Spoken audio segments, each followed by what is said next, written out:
Hello guys! Dahil mahilig tayo magkaya-gaya, ay gagawa tayo ng puto for today's cravings.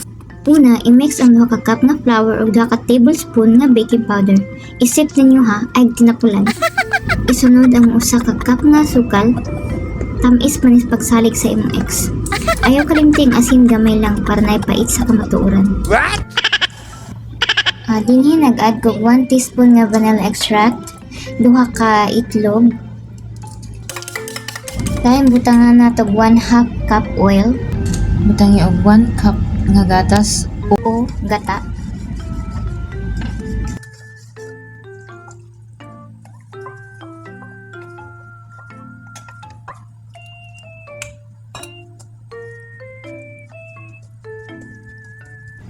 Ug dayon 1 ka basong tubig.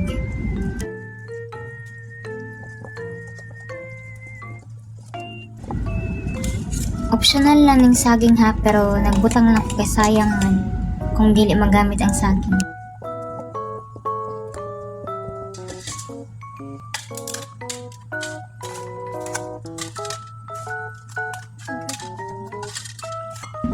Pahiri lang og mantika ang kada molder at dili siya modikit.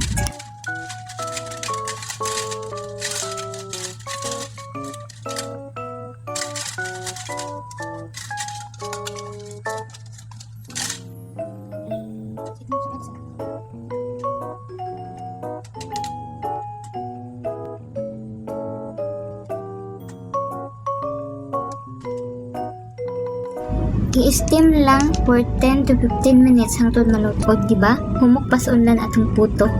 Dali mga ngata. Ug maura to, thank you for watching.